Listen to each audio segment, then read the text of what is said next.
conversational model, which is, assumes certain things of the reader. Like the article assumption basically always assumes that you are coming in as a reader and you don't know anything. And every AP article is the classic form of this, right? Where every story has like, U.S. President Barack Obama, comma, everybody knows Barack Obama, or like, explains, bits of history or things like, it kind of proceeds from this, assumption that you're kind of new to this thing, because many people would be.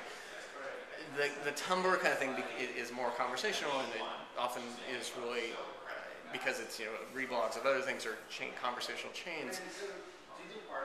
Tumblr journalism is almost much more just like, here's our running patter about what's going on today kind of thing, which I think is very useful and interesting and potentially a time saver, but it in some sense requires you to kind of follow along, because it's like you're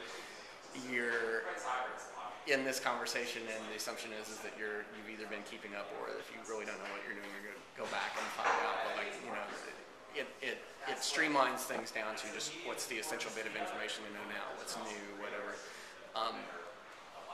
The other thing you'll see a lot of is people want,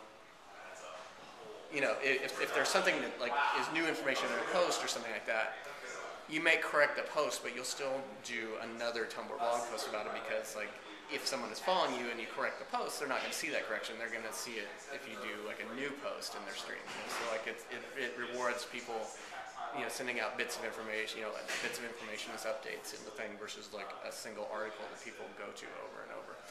I think that's just an interesting model. I think it's interesting because it's much more participatory as opposed to like the traditional article, which was this object designed to be consumed. This is much more like, here's a bit of information that we know, someone else contributes a bit of information they know, and it kind of builds the story almost organically on Tumblr, which I think is really interesting.